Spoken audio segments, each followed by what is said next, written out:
Okay, call a meeting to order. Would you call the roll, please? Director Gitlin, I'm here. Director Fallman, Here. Director Roberts, Chairman Berkowitz. Here. Okay, can we all stand for the Pledge of Allegiance? I pledge Allegiance to the flag of the United States of America and to the republic for which it stands, one nation, under God, indivisible, with liberty and justice for all.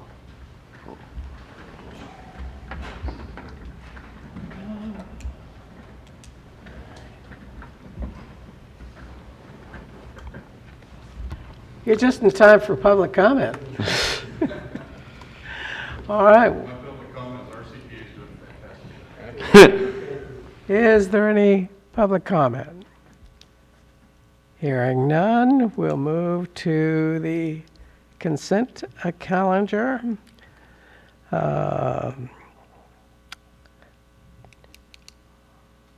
Okay. The two items on the consent calendar, if I could do a brief 30-second explanation. We approved an amendment back in August to the First Transit contract for their share of the CTSA new work. And Caltrans in November informed me in no uncertain terms they didn't like that. They wanted to just do it as a separate contract and not amend the main one, which seemed counterintuitive to me, but that's Caltrans. So that's what we did. So we went ahead and released a real quick RFP in November. They responded, and here we are. So 4A cancels the Amendment 1, and 4B awards a separate two-year contract to do the same thing. Motion to approve. I second. All right, we have a motion to approve and a motion second. Director Fallman, Yes. Director Roberts, Yes. Director Gitlin, Yes. Chairman Berkowitz. Yes. Move to approval of the minutes of August 26th. We have a motion to approve the minutes. Move to approve. Second. Motion and a second. Call the roll, please. Director Gitlin, Yes. Director Fallman, Yes. Director Roberts, Chairman Berkowitz. Yes. Item 6, Joe. Thank you, Chair Berkowitz. This item is, we haven't brought this to you in about 6 or 9 months. It's kind of a recurring item. Back in 2018, as we were starting our short-range transit plan, we had kind of a work session with our consultants, and the board identified transit technology projects as a big focus that we should pay attention to the next few years, next couple of years at least. And then they prioritize some of the Tier 1 projects. So this item's just back before you to give you an update on our progress on some of those said projects that we had gotten direction from the board to deliver. The onboard video surveillance is the oldest one. We started on that one back when I was, in fact, they had 1 or 2 buses when I got here in 2016. We got to the point where all the buses have the video and audio surveillance systems by 2017 or 18. So now it's just a matter of keeping it up, which is not as easy as it sounds because of our overall capital shortfall that we have as far as money for buses. And these camera systems do add about $5,000 to $10,000 per bus. But the value is great. I mean, we wouldn't want to live without them. So we are completely covered.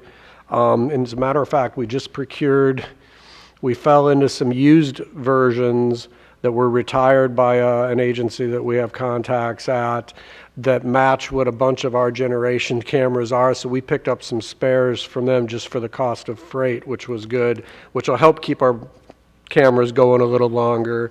So that was kind of a small little project that just shows you how we're trying to leverage our money. But as far as going forward, we're going to need to get new units each time we buy new buses going forward. We're using these used ones in the 2 new buses that arrived a month or so ago. Our next project down is the CTS Dial-A-Ride paratransit scheduling software that's been in place 2 years now, a little over 2. We've probably been masters of it for a little over 1. It takes about a year or so to really get rolling with this. The data seems to be coming out cleaner. Chuck's been using it to produce monthly dial-a-ride activity reports since September of 18. And when we go through our annual report today, I don't think it's inaccurate to state that a lot of the efficiencies that we see with the dial-a-ride system the last couple of years have been due to CTS. So I think it's helped us as far as scheduling and certainly with the data entry, because the tablets, the drivers have a tablet in their vehicle. They just, perform the trip. They do stuff with that, and it's automatically then entered into the data. Nobody has to go through the next day and write down what time Mrs. Jones got picked up or anything like that. So it's very helpful to automate that process. That project is 100% complete as well. Google Transit, we've been participating with since 2015. We were just talking to the kids over at the high school about that. A lot of people don't realize it, but we're on there, so we just need to market it a little better. So if you use Google Maps for your transit directions, our facilities will show up in there. That's 100% done. GeoTabs was our first toe in the water on an AVL, automatic vehicle location system. We started that in 2017, and we're still using it, although the system that it feeds into is now called Double Map, which is much more robust and easier to use. The original GeoTab system was pretty low end. But now the emitters are actually being used to power our double map system. So there's one in each vehicle, and now double map's the software we're using to view where the buses are and what their schedule adherence is, that sort of thing. The double map app that I just kind of segued into, it's been deployed for a little over a year. Yeah, this is inaccurate. It was May of 2018 when we first started putting that in. Yeah, so we've had it, the first full year that we had it for our annual report. Some of the data I'm using in this year's report. It's coming in pretty clean. There's always some problems here and there with any IT project. We're continuing. For example, I have some concerns about some of the reports don't do what I'd like them to do, the CAN reports that come with the system. So we'll continue to work with them. They've been very responsive. I would say it's 95% complete. We're just trying to perfect the reporting mostly. That might help us identify little spots where the data may be not as clean as it should be. But this is another one that's tablet driven. This is on the fixed route side. So now every time someone rides the bus, boards the bus, the drivers key it in on their tablet, so that way we have location-based data, which is really great for planning purposes. And this also powers the Double Map app, which you can download from Google Play or the Apple Store. Chuck and I were showing it to the kids today. It's a free app. It'll show them where the bus is at. It'll give them, they can subscribe to alerts about their route if the bus is late or if there's something going on. So it's, we're just starting to market it out. I want to make sure the data is clean enough to trust before we push too much of it to the public. But we're close. You'll see that in the next few months. We'll start pushing it out to them. The mobile ticketing, we also launched that program. So Double Map's like 95%. The mobile ticketing with Token Transit, which is the name of the app, again, downloadable where you download all your apps. The Token Transit app, we've been live for a few months with these guys. We get reports. We got one this morning for just like a very, last week we just had 1 or 2 passes sold, but sometimes it's more significant. So, we're not moving a lot of product through the Token Transit app, but it's pretty consistent. We're making a few sales per month. So you can buy that, and then the ticket displays on your phone, and you just show that to the driver. We did not, there's an optional element where you can buy a certain reader that then you have to hold the phone up to that's inside the bus. We haven't went down that road at this point because that would have more capital cost to it. This one was relatively painless. The vendor provided the software, and they just take a commission of the pass sales. So it was an easy way for us to get this project off the ground and delivered. The other projects have not come to fruition yet, so from that point down, onboard Wi-Fi, we started down the path to get a ballpark cost of what it would cost to do in our area. I've got experience doing this in other locations, and it is popular. We just haven't done it yet. We don't have a capital source to fund it with, which is kind of an ongoing thing. You're going to hear all the rest of these are ones that might be nice, but we don't have the capital money to deliver them right away. and some of them require other stuff like screens and displays out at the bus stops would be most appropriate at very busy bus stops or a bus stop where we had personnel staffed, like at a transit center, which we don't have yet. Anyway, but that's it. So some of the other ones we don't plan on doing right away, but if money were to become available or if the board changes its priorities, those are on page 3 of your staff report.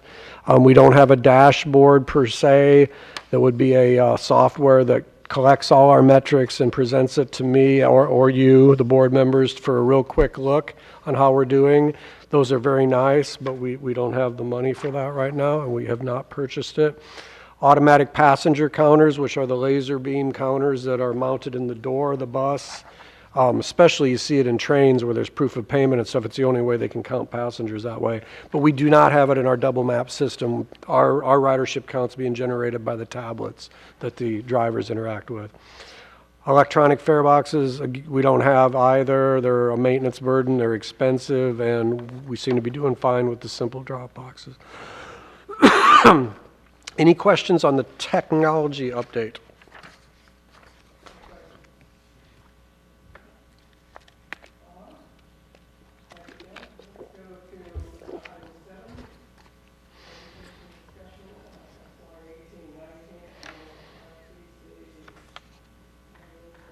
The annual report. Thank you, Chair Berkowitz. This one, I was able to get it done early this morning and get it sent out, so some of you might not have seen it if you didn't check your inbox today. I've got a couple extras here. In case you need it.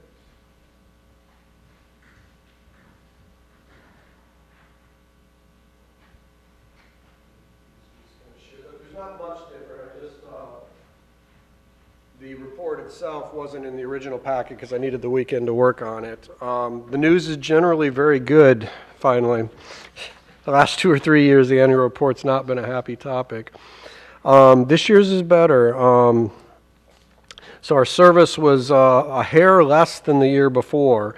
Very close, almost what I call stable, less than 1% difference in revenue hours from year over year. But our ridership rose by 10.2%, which is really solid.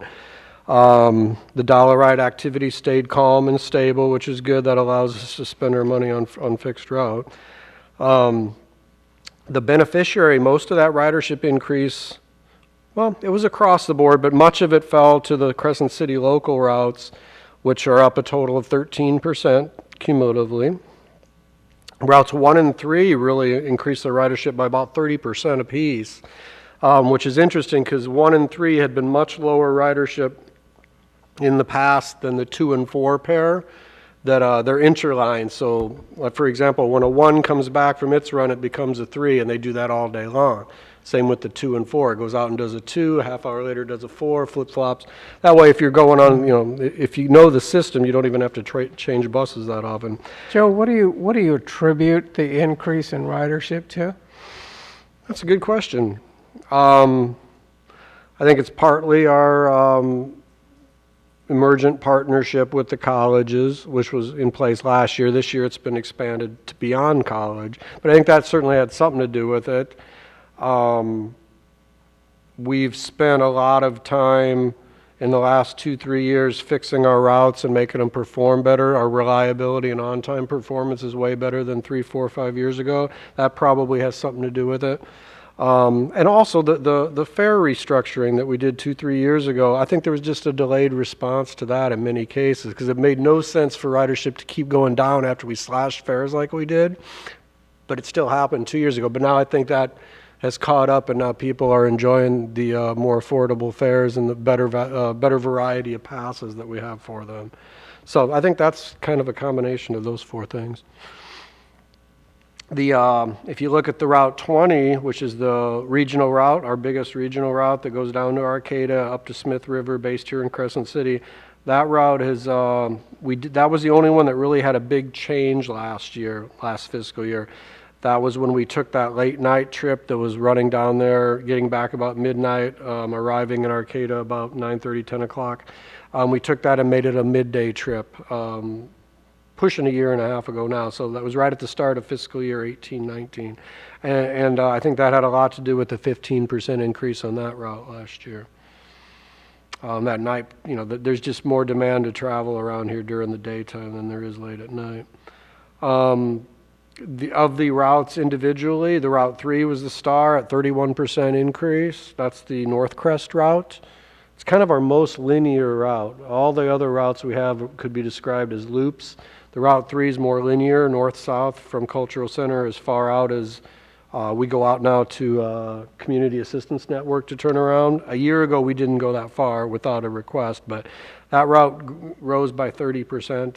Route 1 as well did. I mentioned that. So the 1 and 3 pair are doing much better. The Route 199, which goes out to Hyuchi and Gasky, that one had another good year. It's 2 years in a row where it's grown about 30%. Anecdotally, we see a lot of it's due to summer recreation users. People have discovered it to go out to the river.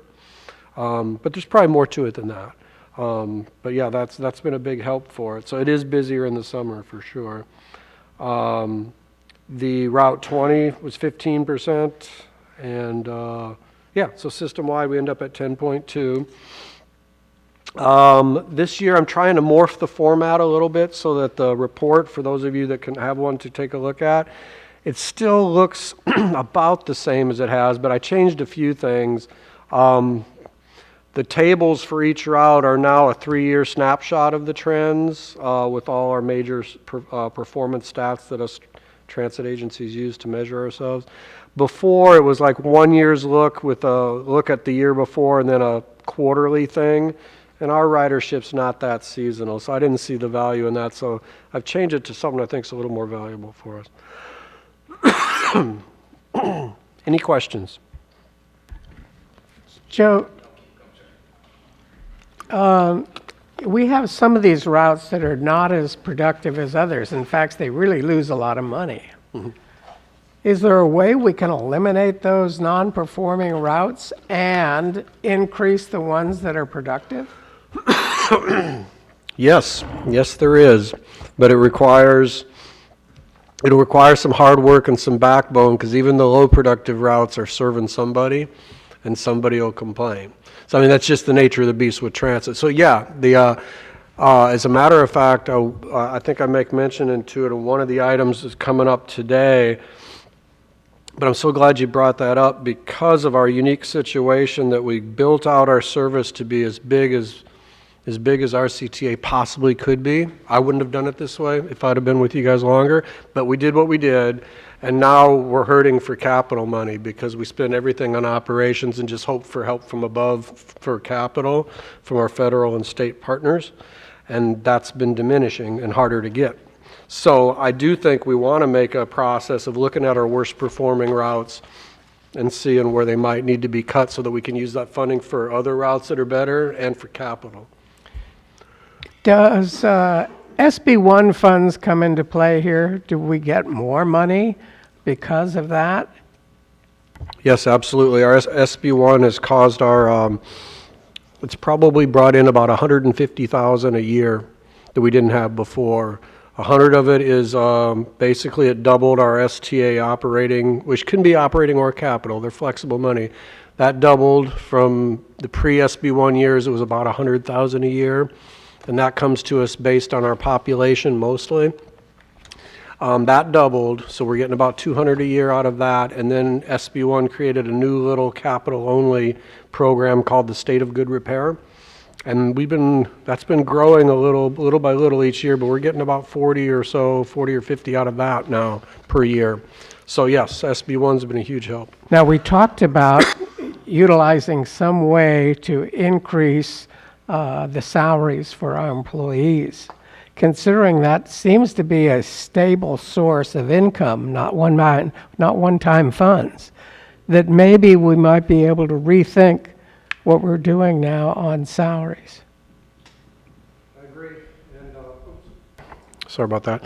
No, I agree. Your point's very well taken. So when we last got together, we received a presentation on what First Transit would love to do if we were able to give them more money to pass through to their staff. And, yeah, so that hasn't been forgotten. We haven't done anything with that other than we're getting the CTSA thing launched. We'll talk about that a little bit more later. But you're right, one of the things we can do, if we can trim some of our unproductive stuff, that'll free up some of our money to either add to existing routes that are productive, or we could also just use it for increased operating costs, which would be passing it along to staff. Okay, we might want to really think Right. about that and start to see where we can take some action. No, that makes sense. As we look forward, we're set to meet 4 times in the first half of 2020. We usually do our workshop in April, which is always a good time to get into the weeds and talk about stuff like maybe labor costs. But for sure by then, maybe we can have a proposal put together. Well, I don't want to steal the thunder from the CTSA. The CTSA is going to allow a little tiny bit of help for staff, and Chuck and I have kind of worked out a way to do that. But it's not the relief I know that you guys want, the magnitude of the intervention that we'd like to do. So that'll take some more money, and we probably, like you say, we'll need to find that from somewhere else. But yeah, I think by the April work session, I should have some plans that we can talk through about that for in time to implement something in the summer if we can figure out what we want to do. All right? Joe, on the Yes, sir. report, I don't know if this is the place to discuss it, but we had past discussions with the state and national parks about fixing, having them get traffic off the roads because the roads are deteriorating going into and out of the park. And it's a good winter discussion to have on this because the tourism is diminished.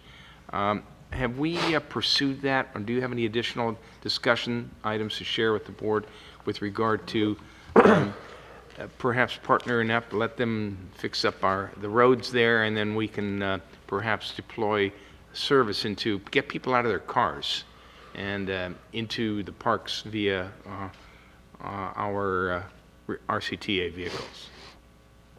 I don't remember the month. It's probably been a year or so now, but I know we got to the point where at the board's direction, we fleshed out this to a certain extent. Yep. And we even had Mr. Silver here came to join us and was talked to the board. It seems like we got to the point where our vehicles that we currently have are not compatible with that road. So I don't know that we wanted to go any further than that. Then after that, they were going to do a transportation plan and a study to look at it, and then I promised that we would participate, and I never got a call back, so I don't know if they ever did that Maybe study. this year we can, next year we can put that on the agenda Okay. to renew that discussion. And I Okay. know that the roads aren't going to get any better just being there by themselves. Yeah, you especially wouldn't think so. with the weather conditions being what they are. We're going to hit a wall soon where the roads are going to be, in many cases, not passable. If the weather continues and I have no reason to believe that it's not going to deteriorate these roads even further, which kind of kills the golden goose. How do you get into and out of the parks? So I would ask you if you wouldn't mind reviewing that discussion with parks again to see how they want to address it. It's probably a budget issue. They don't have the money to do it. And Yeah, I can invite them to come give us an update. Yeah. I think even the study they were going to do, I think they were relying upon a foundation or something to provide the funding for the traffic study. So maybe they do have an update they can give us, or I at least appreciate it. Thank you. update us on whether or not the study ever happened. Any other questions about the report? This is the performance report, so you're going to see something similar to this probably next time we meet in late January. That'll include audited financials. The audit's close. He promised me a draft this week, but it is just Monday. But yeah, we should have the audit ready for your adoption also by the end of January. Then we'll plug in some real numbers. So some of these financial numbers especially are going to change a little bit. Thank you, Joe. Let's go to item number 8, discussion of electric bus. All right, this is one item that the board's been curious about, so we're bringing back an educational item, kind of looking for direction here on what to do, if anything. So the California Air Resources Board has taken the lead on, for decades now, on trying to clean up our air, and they've had some really good successes. And oftentimes they have, let's just say, utilized the public transit industry as a welcome partner and guinea pig to implement these emission reduction strategies on, because they know we want to do the right thing, we want to help. So now is no different. So 20 years ago, they started with what was the name of that program? But I know I had to comply with it in my first 2 or 3 stops in my career.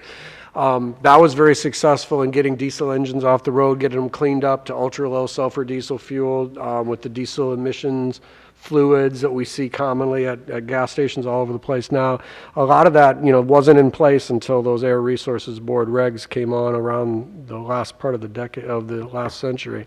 Anyway, now in 2018, they're doing new rulemaking to take it to the next step, which is the electrification of fleets. So, the transportation sector is supposed to be responsible for about 40% of our greenhouse gases. And with CARB's successful experience in leading the public transit agencies towards the light of new technology in the past, they decided to do it again. So the rulemaking that happened last year, once it finally came down, it set some mandates going forward for the introduction of zero-emission buses, which are not one and the same as electric buses, but pretty close. Electric buses are a subset of zero-emission vehicles. Others are hydrogen and fuel cell. Hydrogens are fuel cells. What am I thinking? I think there's another one. Well, battery. The battery is part of the electrification, actually. So anyway, so it's mostly, the hydrogen or the all-electric battery-powered buses are the way that they're steering the industry towards. So the way the rulemaking shook out, because we're small, we received a couple delays in implementation that will help. Hopefully it'll be enough to carry the day, because one thing I got to keep beating this horse, and I love horses, don't get me wrong, but our capital funding situation is not good. And whereas urban transit agencies, once you're in an area that has 50,000 or more population, your per capita funding from the federal government grows quite a bit. Unfortunately, we're not in that situation here. So we have very little capital money in hand to even replace diesel buses or gasoline buses, let alone something with a different price point. Anyway, that said, I'll get back onto script here. So the purchase requirements for us, being as we are less than 100 buses and we run nothing but cutaways, which is the style of bus that you see our vehicles here in town. Those two things conspire to delay our implementation deadline a little bit. So starting on January 1 of 2026 will be when the regulations really kick in for us at Redwood Coast Transit. So we're going to need to purchase at least 1/4 of our new bus purchases must be zero emission starting that year. So that is, 6 years from now, 6 years and 2 weeks from now. So we have a few years to get ready, but it'll come faster than we think. And then the next tier is by January 1 of 2029, so 10 years, a little less than 10 years from now, 100% of our new bus purchases will have to be zero emission. So it's a relatively short ramp up from 1/4 to 100%. Now in our case, we buy 1 or 2 a year, so it may not matter that much. It's just at some point we got to start buying electrics. The most we've ever bought in a year, I think, is 4. So yeah, the 25% rule doesn't help us much, considering we usually buy 1 or 2 vehicles at a time. But anyway, that's good. It gives us some time to figure out how we're going to charge these vehicles. So the differential in price, these are all ballpark estimates, but from what I've checked lately, the differential in price per vehicle is not that insurmountable. Our kind of vehicles typically cost like anywhere between $100,000 and $200,000 a piece when they're new.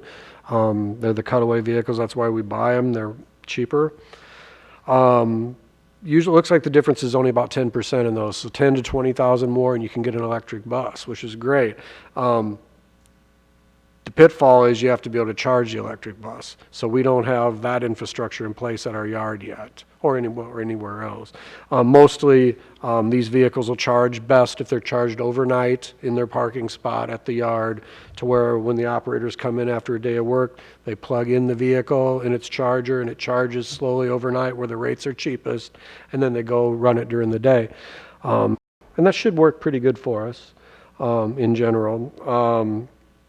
So we're looking at the fleet, and we're like, well, as we start to comply in 2026, what vehicles should we look at first? So I think our biggest driver here is our duty cycles. So our current fleet is 13 buses.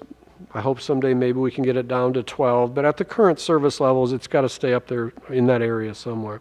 So let's say out of our 13 vehicles currently, we have 6 of them that are set aside and work on the regional routes, and we have 7 of them that do local duty, which is dollar ride and local fixed route. That probably won't change much. So in talking with Nick and Chuck and just the region, the industry as a whole, because everyone at all different size agencies are tackling this initiative. It looks like the regional stuff that has to go up hills and long range is what we should do last as far as electrification, because the technology is not really there yet for it. Whereas the technology for local routes that don't have too much of hills, don't have to go too far in a day, that's the place to start. A lot of battery buses now can go to 100 and 150 mile range pretty good, but there's nothing that would go to Arcata and back with those mountains and those hills and still maintain a safe speed. So we want to plan for doing the local fleet first. So that would give us at least 6 buses to replace. So then we started looking at the years of the 6 that we might be looking at. So if you look on page 4 of the staff report, there's a list of the bus numbers and what year they'd be eligible for retirement, because they have a useful life of 6 years or more. And our odds of getting a replacement bus before the 6-year mark are slim and none. That's how we're able to get grants like the one we're going to celebrate here in a few minutes, is by having buses that are beyond retirement age. It makes you score better in Caltrans' eyes. So these 6 will be coming up and should score, we should be able to retire them and exchange them out potentially for an electric bus in those years shown on the right. So we have one coming up in 2022 that could be retired. That's the 221. This is the adopted bus that we got from Caltrans that started its life as a gasoline-powered commuter bus from Calaveras County into Sacramento. That service went belly up, and they had to give the bus back to Caltrans, and Caltrans gave it to us because we were right there eager to take it. So that bus is actually kind of midlife, even though we only got it a year ago, because it had worked a couple years down in the Central Valley. Then we have 210, which is our little MV1 sedan. It has a 5-year service life because it's a different type of vehicle, but that one will come up in 2023. That might be a prime one to get a little electric shuttle to replace that. And then we have 4 more, one in 2024, 2 in 2026. These are the 2 vehicles that we're just putting out there now, 230 and 231. We're already talking about their retirement in 26. And then the one that we just haven't even ordered yet would be, the assumption is it would be retirable in 2027. So it's about 1 a year, 2 once in a while, as you see, is our fleet replacement frequency. So if we were to get charging infrastructure in place, we could start going to electrics as soon as 2022 or 2023. The question is how to get the charging infrastructure into place. So that led me to look into PG&E's electric vehicle incentive program that they've launched. They approached me about it a few months ago. I did a webinar, and they're following up. It's a program that's kind of made for the transit industry. They saw what was going on with CARB leaning on us to do this. So they created this program to help pay for some of these costs to get ready for charging infrastructure. And there's some slides of it in your packet, although it looks like they printed kind of wonky. But basically, they set aside $236 million over the next 5 years. So that's like 40-some million per year, 45 or so, to help with this project. And what they do is they require a commitment from us and a bit of a plan. It doesn't have to be an elaborate plan, but they require a bit of a plan to electrify and a commitment from us to do so. And then they'll come out, how many times? Sorry about that. I hate this phone. So they'll come out, if you sign up for the program and are accepted by PG&E, they come out, they send an electrical engineer and they assess the service to your lot, to your yard. So they'll come out and see if they need to do any upgrades to the meter in order to deliver us the enhanced amount of power we would need to do electric bus charging here at the facility. And they'll pay for that part. But then from the meter to the chargers in the yard, that's going to be on us. So we've got to find the money to do that. And that, the good news is they'll be able to give us a ballpark estimate of what we need at that point. Then we have to go out and find the money and the engineering to do it in the construction project. So in general, it's going to be a bigger box, a bunch of conduits in the yard. So it'd be a great time to pave our yard if we were going to do so, because we're going to have to tear it up anyway to get this conduit in for these to the charging stations. And then they offer incentives for the actual chargers. What I don't know is what a charger costs. So their incentive per charger, there's 3 tiers, but it looks like they'll offer 15 or 25,000 as an incentive. So depending on how much the chargers cost, that might cover most of it. And then for the vehicles, the current rebate is up to $9,000 per vehicle to cover the differential between electric and traditional. So that looks to be pretty close to what we would need. It would cover most of it, so that's exciting. So today's goal was to just fulfill my promise. I've been telling you guys that we would talk about electric buses for a while. And this program is a window that if you would like, I can go ahead and continue and further advance interacting with and apply to and see if they accept us. And at that point, then that'll initiate them to come out and give us that evaluation of our electric service. Then we sort of have planning level estimates of what we're up against, I should say, to electrify the fleet. I don't believe they can do anything punitively to us. If it turns out we need $500,000 for this project and we don't have it, I don't think they can do anything mean to us if we don't go any further. I think they just want to pledge that if it's feasible, we do this and we take advantage of them. A cautious approach would be just to continue to watch how it's working for others. So for example, Humboldt Transit's already been accepted. So they did the little plan, they did this speech with their board, they talked through it, they decided to do it, and then Greg Pratt went ahead and submitted a simple application. He shared what he submitted with me, to them. So it wasn't that hard, and they accepted them. So what that means is now PG&E is going to send out some engineers to take a look at the site and make a plan for him. And I think I saw it, they actually did. They showed what part of the yard, what he would need. So he has enough to then continue trying to gather funding and develop the project from there. So if the board wants me to do something like this, we could work on it this winter and get started. I have a question regarding, have you looked into any possibility of solar generation of power and storage? No. There are grants out there No. for that? There might be, yeah, it's a good idea. No, I haven't tied that in with this, but it seems like it would make sense. Yeah, it might be a way. I mean, because they've got some big fields out Yeah. there that they could Yeah. use to set up solar panels and generate the electrical power for that. It's a good idea. Would produce more than they need. It talked about installing the chargers and what we'd have to do to our station, to our yard there with regards to, tearing things up and pouring new cement. Is there any cost estimate or time estimate for that project? No, not yet. What we would do is if we proceed with this and are accepted, I think we would try to get a ballpark planning number out of them for the chargers and the conduit runs and the service box upgrade. What do they call it? Switchgear. And yeah, I forget all these the switchgear service box upgrades. At the same time, we could get a contractor then to give us an estimate to to pave the parking lot. See, because the paving, I can just anticipate that turning into a way bigger project Yeah. than, I mean, if we say, let's do this right now today, it still could be another 2 or 3 years before we're even paving. I've seen that happen with Yeah. projects. I mean, that's I think you're right. not unrealistic to guess or to assume. No, you're So- exactly right. I think the project could be delivered without paving. It just seems like it would go great together. Yeah. Because you'd have dug up the yard anyway, then that'd be a great time to go ahead Exactly. and, compact it and pave it.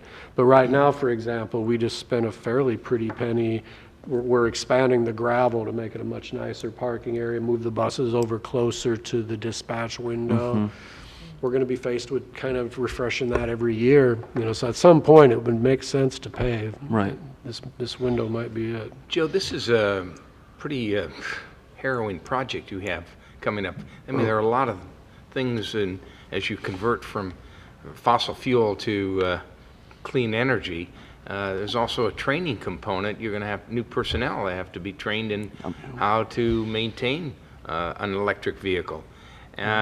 I realize we'd be saving on fuel costs, but it would be supplanted by a whole lot of other costs. And perhaps we should look to have a consultant come in here and who's already done this with other districts to say this is how you convert. And I don't want to put so much work on you where you're moving forward and you're learning as you go along. There may be some folks out there who have already reinvented this wheel. Yep. Since this is the future is electric, and so maybe we can look into having an expert come and talk to us about what we have to do without. You have enough on your plate as it is, rather than. And this, I appreciate it's 6 years away, but it goes quickly. And I think if we are going to move in this direction, we need to get some expert advice of people who have converted their petroleum vehicles into electric vehicles and what the cost is and what is necessary. It seems like it's a multifaceted project. It's one that's not, it sounds good, but it's a little bit challenging. So I would ask you to perhaps look into that. Okay. No, I tend to agree with you, Roger. It would be great to have a consultant on board. Would the board then prefer, if there were two paths, should we slow down the process and not commit to PG&E or anything right away and try to learn from our peers that are going faster? Like Humboldt's going to be, if we just kind of ride their coattails and kind of hang out with them and see how their project goes, we might learn a lot that way. Or are you thinking of getting a consultant in to talk with us in the next few months? No. Joe. Actually, if I just can answer your direct question, I think we need to look at a model that's already in motion and one in which we can coattail, just as you mentioned, Humboldt County, which doesn't cost us anything. We can learn a lot from this process because this has a lot of unintended consequences as you move even one vehicle. If you do one, you might as well do 10. You know, I mean, you need a charging yard, you need staff to maintain these vehicles. Right now, there isn't any way to go more than 150 miles. Is there new technology on the forefront to allow a longer drive? So perhaps Route 20 can be included in there. I mean, there's so many unanswered questions, and I'm thinking maybe the outreach, at no cost, of course, to Humboldt, who is going through this process now. They're kind of the pioneer, the trailblazers, so to speak. Regionally, yeah. And regionally, and then perhaps they'd be happy to share the do's and the don'ts of what they're doing, and I'm sure they've made a few mistakes. So maybe we can coattail in on that, and then we can look at whether we want to go the consultant route or you can do this on your own. I just don't want to load you up with so much additional work over the next several years that you become everything and everybody to everyone. And I think this particular challenge is a big one. Joe, Yes. what incentive does PG&E have to service our area when they don't even serve our area? Good question. I don't know. So We they are don't serve served this by area at all? Pacific Power, of course, And PG&E would have no incentive No. to serve our area. I wonder if they know that when they reached out to it. Well, of course, Humboldt does, all right, So so, they do serve. right, but Del Norte does not. Okay, well, that's So- very good. Kind of piggybacking off of that real quick, sorry to interrupt, I mean, have you shopped around for other programs like the one that PG&E is offering?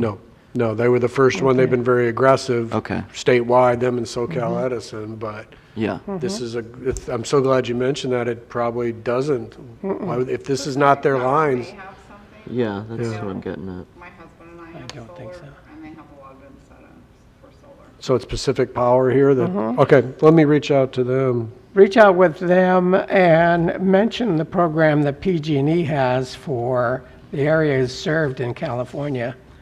The other thing is, maybe we should look for an amendment on the legislation that's already existing for a pilot program for rural areas that are under 50,000 population. Look for, basically, we can reach out to Senator McGuire and Assemblyman Wood to carve out some kind of exception for us, being real rural. And we don't have the resources that the metropolitan areas do. So try to find out if we can submit that, and I'll look at this program that we have and maybe see if we can send a letter that would ask for those exemptions in population areas of 50,000 or less. That sounds good. And I do think, like, our membership, I'm not sure we've covered it all too much, but we joined CalAct officially. I know Mark for many years had been part of CalAct, but we joined as official members, so it's costing us like $500 or $600 a year. But out of that, we get their legislative benefits, and I know CalAct is known for representing a lot of small rural agencies in the state of California. So I think part of the exceptions they gave us till 2036 and 2039, that was already from some effort to say, hey, wait a minute, this rurals can't keep up with urbans on this kind of major capital project. So I think we can continue to push on that and use our relationships with the senator and stuff to maybe get some help as we get closer. If right now we say there's no way we can do it in 6 years. But I think we need to start. Yeah, we early. need to start, right, exactly. That's a good idea.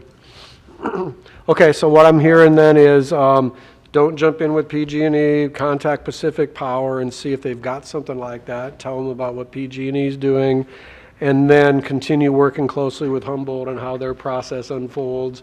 Maybe we'll find a consultant out of that, or they can come up and brief us on what they're doing. And okay, that way we don't jump in too quick. That sounds good. Okay, my last question is if there's anything that, if we don't do, can we be punished by the state for not doing them? If we don't meet that 2026 deadline, or if we don't submit our general plan by 2023, could we be fined or face any kind of penalties or? Yes, Alex, we do need to do the rollout plan by 2023. So we're going to have to, I don't think it needs to be fancy, and I think we sort of did some of the initial ones by outlining those 6 vehicles that work in town that could Exactly. actually handle it. But yeah, we'll need to dress that up a little bit and submit that on time. Then other than that, yeah, we're good until 26, and then if we're not able to make an electric bus purchase that year, we'll have to see what kind of a environment it is to ask for an extension or mercy or something. Thank you. All right, any other questions? All right, let's move on to item number 9. Joe? Thank you. This is our CTSA update. So this is just a recurring item. We updated you guys at the last meeting, but we wanted to, we've done a couple outreach events since then and been talking with local social service agencies. So yeah, we just wanted to update you on the project, make sure you still want to do it because it is 2 weeks away from the end of the year. So again, we're talking about our CTSA budget, which is separate money that needs to go towards programs that are related to dial-a-ride, paratransit, and other things like that. The amount of money in question is $30,000 to $35,000 a year, and we accepted the designation this last year. So, and we did the planning. We did a chapter in our SRTP on it to set up the model we wanted to use. Back in August, we had 2 items before the board to make that happen. One was an amendment of my contract for the extra work. The other was an amendment to Chuck's contract for his extra work. As the consent calendar this month showed, Caltrans got involved and we had to redo the way we did the first transit amendment. But other than that, we are again good to go. So we already purchased the software and we've been in the implementation setup phase of that. So we're scheduled to get some training hopefully in the next 2 weeks before the end of the month. But the database is up and running. We sent them our data. They've come back with, oh, what does this abbreviation mean here? Or what's this field for here? So we know they're about ready to give us access to the system. This is a cloud-based software, so we will just bookmark it on our machines and then just log in, and it's hosted remotely by Jigsaw Analytics. And we get our annual license from them, and that way I'm able to access it from my house, Chuck can access it from his desk, and of course dispatch can access it from their desk. So everything's going pretty much as planned. We had one major outreach. We were at the DNLTC at the Local Transportation Commission. They had a meeting of their social services TAC back on November 9th, I think it was. I'm searching for the date. 19th, I'm sorry. So we were like one of the main agenda items there, and we had a good crowd that day too. How many people were there in person, Chuck? We had 7 in person. I was on the phone. Chuck was there in person, and we walked them through the programs. Their response was, "That's great. Why don't you start tomorrow? Why don't you do this more aggressive?" So they were very supportive. They, they wanted it done yesterday, and they wanted it done right. So that was good. So then after that, we scheduled a luncheon for more, because, that was 7 representing probably 5 or 6 different agencies. So we handed out flyers that day inviting other people to come, and that was for today's luncheon. We rented the conference room down at Wild Rivers Foundation, and we bought a bunch of sandwiches. And we spent about 45 minutes talking to one person, but it was great. She was awesome.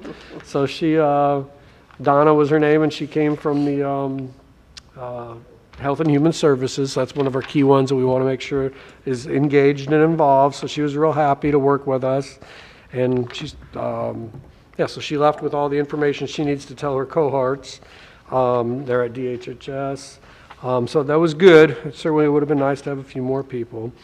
But anyway, so we're still on track to, as long as the board supports it, we want to start the program on January 1. It's going to be a soft start because we're only using the only people that will be required to go through the ADA eligibility will be the new people, which is a few per month. And that'll give us time to master the system and the process.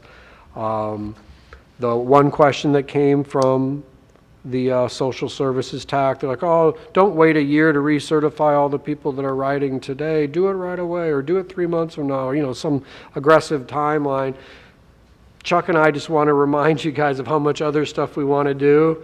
It fell on deaf ears that day, but we think going slow is better on this one.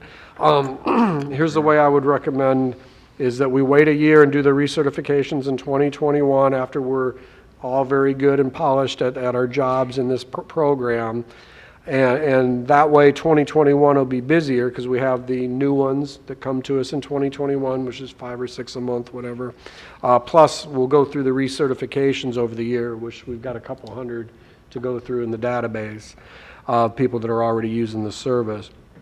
So we want to keep that slower time track, even though we heard feedback of why don't we do this quicker. We don't want to do it quicker because we want to do it well, and we don't want to strain our other projects here. What we do want to do quicker than next year, well, not next year, I guess 2 weeks is next year. What we want to do in early 2020 is start the fixed route discount card program, because we know there's a lot of fraud around that as well. And we can put signs up in the buses and have drivers just notify everyone that's asking for their disabled discount. This would apply to folks that are not 65 or older, but yet are claiming a disability to pay the half fare, cash fare, or buy a senior and disabled pass, which we have, which is cheaper than the adult pass. So if they want to obtain those fare media after, say, April 1st, they have to have the card. So that gives them a couple, 3 months to come in. That way we're not all swamped the same week, but they'll have like a quick one-page application. They explain how their disability qualifies them. We get their phone number, name, stuff. We'll take their picture, and that'll have a card that looks a little different, but it's good for half fare on the fixed route, but not paratransit. So we want to start that one right away. That'll keep us pretty busy in the spring, I think. And then we'll give you guys an update. Maybe we change our mind and want to do recertifications a little quicker, but I don't want to commit to doing the recerts until we're really locked in on how we deliver the program. Any questions? Any questions? All right. Okay, thank you. Okay, let's move on I'm to, sorry, I didn't want, I'm sorry. sure, go ahead. Would you turn on your mic, please? There you go. Sorry. On the IDs, are you guys going to be doing the picture ID there in the office? Yes. Yeah, okay. Great. Because I know there was a problem with it here. Yeah, right. No, I don't want to, we don't want to rely on anyone else and have it fall through again. What we are a little behind on is we need to get our ID maker, and they're not as cheap as one would hope. We need to get the ID maker in here. So that's something we're working, Chuck and I are on right now. But yes, we'll do it at our place, and they'll have to come in at least once to get their picture taken. Yeah. All right, move on to item number 10, which is adopt resolution 219-20-08, resolution authorizing federal funding under FTA section 5339, with California Department of Transportation. All right, need some explanation on that at all? Yep.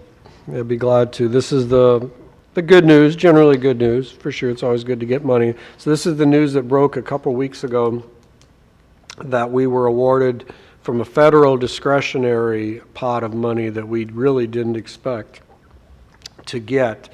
We had applied unsuccessfully for this federal 5339 national money once or twice just in the 4 years I've been here, and not gotten it. It's very competitive. So when this came through, we were all very pleasantly surprised. So we were awarded $260,000 in federal money for 2 bus rehabilitation projects and to purchase 2 replacement buses. So we'll, in effect, get 4 vehicles out of this that'll, get full new 6-year service lives. So that's great. The only downside, I don't want to call it a poison pill, but the one downside of this fund is that I was surprised by is it's a 50-50 local match, where most 5339 is 80% fed and 20% local. So by accepting this money, we are depleting our reserves faster. But I think I've looked at it from every angle. I think we should do it, of course. This will replace 3 of our vehicles, which are the more expensive regional buses. So one of the rehab buses is regional, and both of the rehab buses are regional, and one of the 2 replacement buses would be the regional. So those are the most expensive to purchase. So my recommendation, staff recommendation, is we go ahead and accept this money. What we will probably need to do at a future meeting later this spring is we'll probably need to officially move some money between our PTMI-SCA. We have 2 different accounts. One's for the bus replacements. That's what we're going to spend down here. The other one was for fixing up our facility improvements, generally the Williams Drive facility. We've got some money in there, close to $300,000 in that one, but this will drain most of the rest of our bus replacement, PTMI-SCA. It's an easy process, paperwork. It won't be a problem to move that money around. We'll just need to be strategic about how much we leave in facility improvements. Because, for example, when we're talking about how would we pay for electrification and the paving of a lot, well, that could have been the way to do it. But if we rate it all for bus replacements, then obviously we can't double count it. So we'll need to be strategic about that. But nevertheless, I think we should take this money and thank our funding partners and get these 4 buses going as fast as we can. I have a question on this $260,000. Joe. So it's going to cost us $130,000 of our reserve money to facilitate the purchase and rehabilitation of 4 vehicles. Is that what I'm understanding? Not exactly. It's going to cost us $260,000 to get $520,000 Oh, okay, so worth. I looked Yeah. at the, Yeah. it's a $520,000 grant. Yes. Money, of which we are 50/50 partners. Correct. So it'll cost us 260, so I misread it. It's not 260, 130, it's 520, 260. Yes. Very good. Now, can we tie any of this into electric bus connection? Is that, are we premature on that? It's 4 vehicles, and Yeah. maybe one of them can be an electric, and now that might hasten our discussion. We may not be ready for that. But that also meets our 2023 plan. Yeah. And is that a possibility of incorporating that into this discussion? Or is it better to go with 4 fossil fuel vehicles and the maintenance thereof? Let me check into that and see how much leeway they'd give us to change the details of the grant. In the grant, we didn't write it for any electric buses. And they're usually pretty prescriptive, and they don't like you to wiggle much once you've been awarded the money. But I can look into it. Yeah, I mean, if it's premature, we don't pursue it. But ultimately, we're going to have to make that decision by 2026 to have an electric bus, and by 2029 to have our complete fleet. Yeah. At least everything we purchased from yeah. 29 on. So the, and this is why I always like it on the agenda, periodically, if you would give us the numbers on our reserve, where we stand on our reserve at this point. So you're saying our reserve right now is 300,000, or is it higher? No, I want to make sure, and sometimes I'm the worst party at that. I'll mix the words together. So the PTMISCA is not a reserve account. It's a capital-only account that's kept separate from everything, but it has a balance, and it, like any account, when it goes down to 0, you got nothing left. Right. So the PTMISCA balance is the one that has, right now, about 600,000 in it. Okay. But we're about to commit 260 of that, so that'll leave it about 340, and Okay. most of that 340 currently says it's going to be facility improvements. We can change that, but so that's 600. Our reserves that we talk about, operating reserves and just being good stewards of our agency, Right. those are the operating dollars that are in the bank, and we're waiting for a fresh total from the audit. Going into this last year, we had 300 and some thousand. I expect it to be a little more, but we're waiting for the audit to I clarify. think the I would exact amount. appreciate knowing what our reserves are in any of our accounts. Okay. At any, periodically, it doesn't have to be every month, but I'd like to know that we have so much money in this, this one account where we're looking to purchase and rehab 4 buses. And then our general, just good stewardship account, which we've been exemplary in maintaining, and being just conservative. And now we have a nice reserve there, which can be used for such varied things as salaries and what have you. So I know we don't mix the monies. I just like to know what pools of money we have in the agency. That sounds like a good standing one, like the technology report, just to bring back a couple of times a year to you guys. Okay. Yeah, I should be able to, I'd like to do that for you guys in January, because we should have the fresh audited numbers. Okay.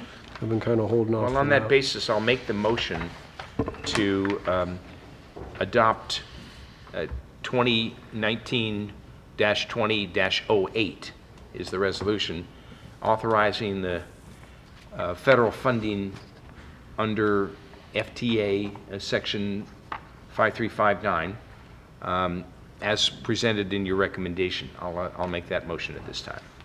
I'll second it. All right, we have a motion and a second. We'll call the roll, please. Director Fallman, Yes. Director Gitlin, Yes. Director Roberts, Yes. Chairman Berkowitz. Yes. All right, let's move on to operations report. Chuck, you're up.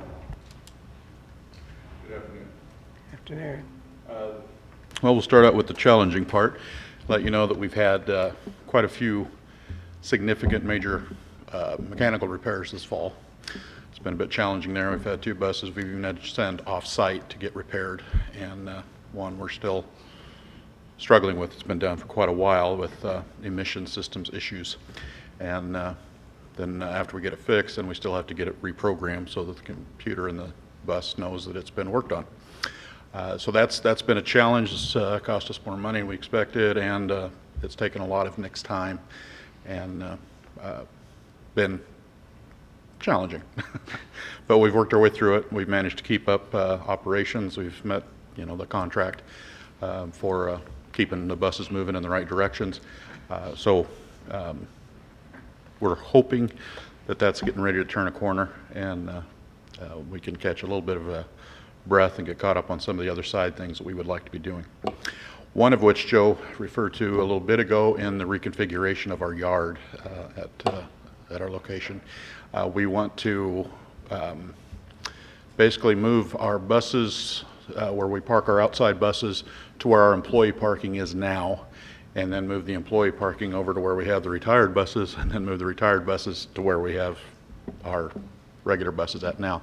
The purpose for it is by putting the buses where the employee parking is now, we have better visibility from the office. Right now, we don't have any visibility out of that back parking lot where we have the buses at all. So if someone falls and we don't happen to be watching the computer or the video at the right time, we could miss it. It also will help us to observe pre-trips and post-trips and make sure that those are being held accountable and those are being done correctly.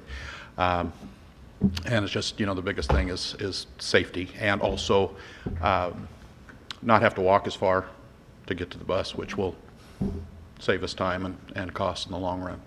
So those are the main purposes for making that swap.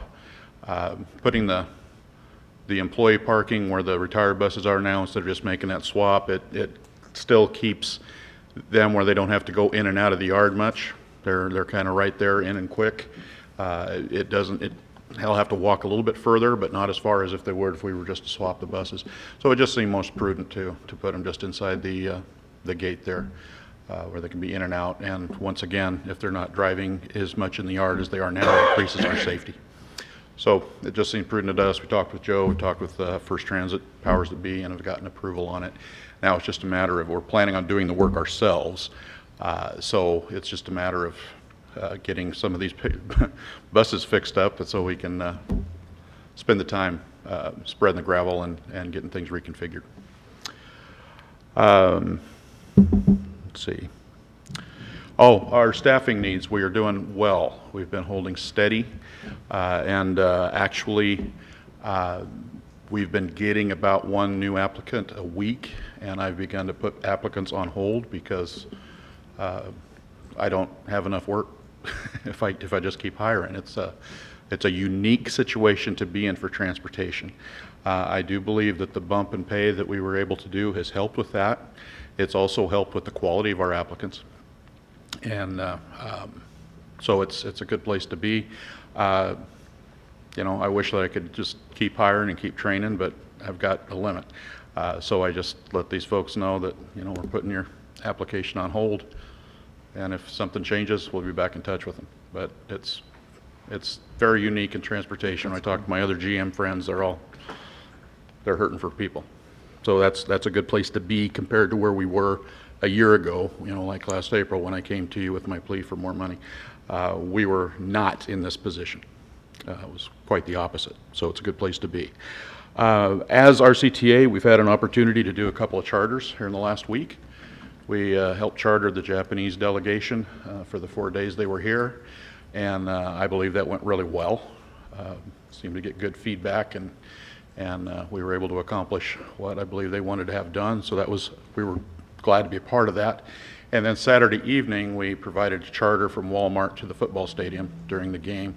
Started at 3:45 and then wrapped up about 8:45 after the stadium was cleared. But Eric called us and asked us if we were able to do that, so we made it happen. So, those are fun things to do in the community, to be out there. Also, another fun thing with the community we've continued to do is provide rides for people to the Thanksgiving dinner at the fairgrounds. We did that again this year, and I believe it was 12 people that we gave rides to back and forth from the Thanksgiving dinner this year. Any questions? That's kind of my report. Thank you. Sure. A couple of questions. First of all, on this public outreach, this is at no cost. It's absorbed by your budget. You're not For the The Thanksgiving? public is not paying for any of these transportation, like the football transfers or the or the? Well, Eric Thanks. promised he'd pay me. Okay. Oh, so the city is participating in Yes. some kind of reimbursement? Yes. For staff time, et cetera? Right, yeah. All right. I Yeah. didn't know if it's out of the goodness of your heart, just to. You know, my heart's pretty big sometimes, but it's not that big. So let me come back and ask about, last time we spoke, Chuck, you had a pretty serious overtime issue. Mm-hmm. Now, are you telling me that's been mitigated? It's being mitigated. Okay, Okay, and you're we- making progress?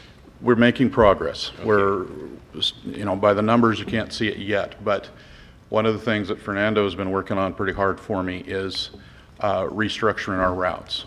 So like for this current schedule period, I don't have any routes that are longer than 8 hours that are scheduled.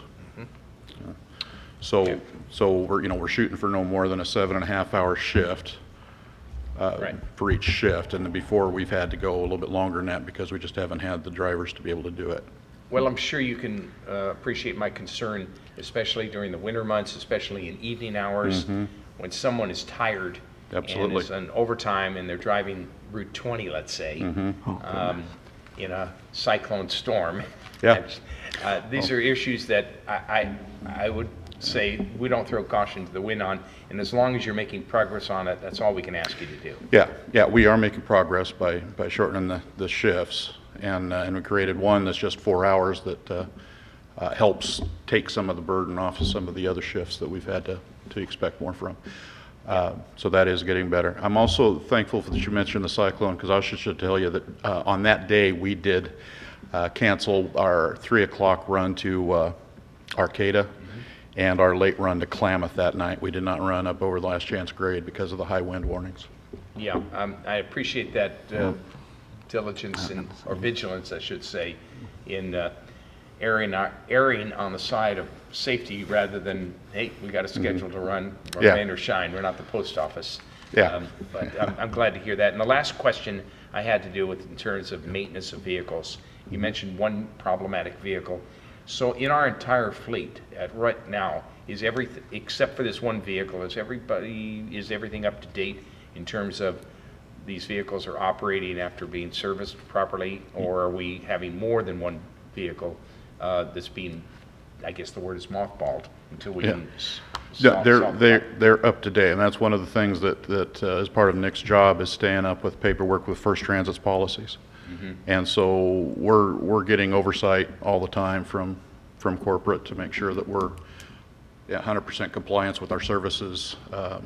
You know, Nick has to report work orders for every job that he does, and so they know what buses we're working on and what we're doing on them. Nick also has a very good relationship with the two people in charge of maintenance that for the West region, and he's on the phone with them and texting with them often. And another thing First Transit has recently begun doing that Nick has already taken advantage of is across the country, I believe it's either 4 or 6 specialized techs that when techs out on the field run into a challenge, they're able to call these people and they're able to tie into the iPad tablet that Nick is using to record everything that he's doing.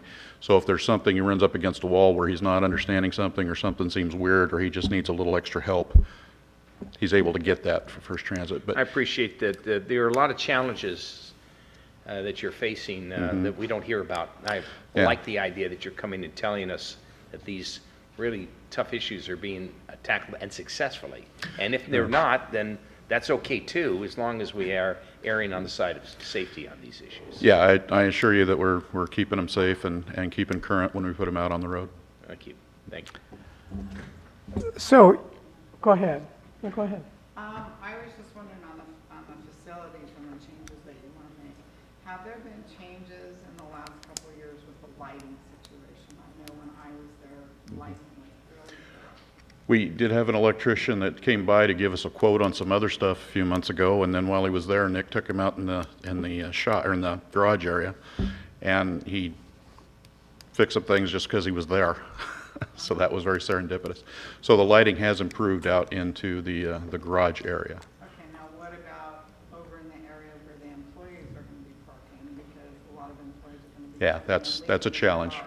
Yeah, I'm glad you brought that up because that is probably the darkest part of the of the lot, and I hadn't given that consideration, so thanks for bringing that up. We'll have to ponder that one. I think two things, real quick. We have to get out of the room pretty quick, so we're going to have to wrap this up. But, yeah, I think lighting is an ongoing issue, so we can, that's certainly a worthy expenditure of some of that last facilities improvement money. The question will be just, do we do something that's on the building that'll make it a little better? Or do we make it part of a bigger project and do perimeter lighting all over, really do it nice? So there's some work to be done, but the lighting's improved a little bit. So Chuck, a couple of things. Number one, we've done a lot of public service things this year. And I wonder if we can get a report to the board members here of what those have been, what you've done, and that way we can report back to our regular boards that Sure. what we've done over and above your normal transportation. The other thing is we've done a seniors and students ride free, right? We've implemented that, right? So I'd like to find out how much that's taken advantage of, and maybe on the next report, Joe, maybe you can include that, how many riders we've had of both groups, and, what the reaction has been. Okay, that's very, very doable. Certainly, we, in your annual report of the 11,000 new riders that we had last year over the year before, I'd be shocked if a bunch of them aren't students that took advantage of that. I know at one point we had a running list that was, in the 4 digits for sure. But yeah, that will definitely update you guys on all that. Good. All right. Are there any announcements? Just a quick question, Joe. I know there was some correspondence going back and forth with Mr. Lonsdale in regard to the covered parking for the at Safeway. I know it's not on the agenda, but can you just update us as to what's going on in your conversations with the Safeway manager? And I know Mr. Lonsdale's not here, but you're going to get back to him, just let the board know. Yes, so the first I heard of it was this morning, like you guys, that there was an issue with the cart corral being moved from where it was at Safeway when we brokered the whole bus stop deal a couple of years ago. Chuck and I went out there this morning, pick up some stuff for the outreach events, and we saw that indeed the cart corral was there. It was just like 3 stalls to the east of the stop, where the original spot was right by the shelter at the back of it. So we need to find out why they moved it away. To me, it's 6 one way, half dozen the other, why they would move it like that. Anyway, but maybe there was a reason, but yeah, the manager wasn't there at the time we got our stuff and left, but I'll follow up with him and see if we can get it back over to the original spot. All right. From me, I would ask the board to have these meetings starting at 5 instead of 1:30. I mean, the middle of the workday is very difficult for me to make. I mean, if I hadn't taken a sick day today, couldn't guarantee my attendance. And I think, if you want county employees to be able to make it to these things, my friends on the board of supervisors, then you're going to need to push this to 5. I'd like to just share a little bit of information, the conflict we have. It's the 4th Monday of the month, is that? That's what we're Which currently is, on. Not today, but Okay, yeah, we normally. have a LAFCO already scheduled. At on 5? the 4th. Well, I think if it's at not, 4. it's 4:30, or is it 4? No, 4. 4? Is it 4? Well, I guess if we can somehow massage that. I'd be comfortable with second Mondays also. Didn't we went through It was quite know, a lot of I stuff. know, We and can I do don't it again. mean to Just trying to get to a Throw day. some more stuff in the wrench here, but it's... So I think I don't have a problem moving it to 5 on the basis, and Bob, you're part of LAFCO Yeah, I don't- with me. I think what we need to do is do an outreach to, if you wouldn't mind, Joe, do an outreach to the executive officer at LAFCO and ask him if he can perhaps move his meeting up instead of 3:30.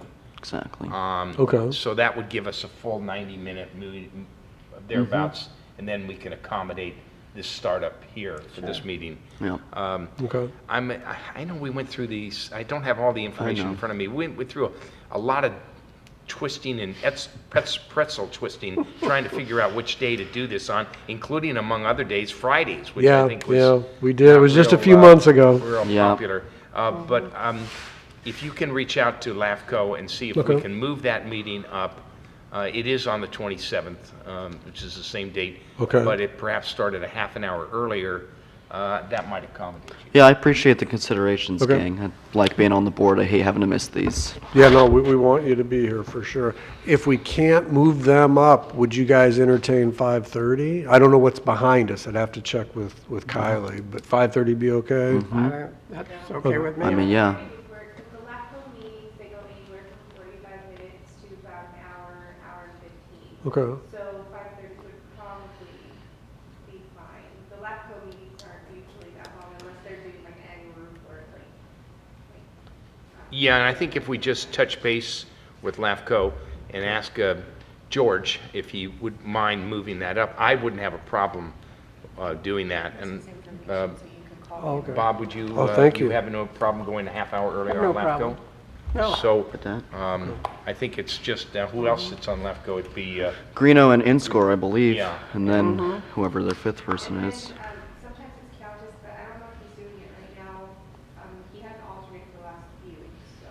you talk about Sparky Countess sits on it, and I think Judy Dobbs was on there. So if you do a little research on that, that'd be great. I will do that. All right. Okay. Okay, any other business to come before us? No business? All right, we are adjourned. Thank you.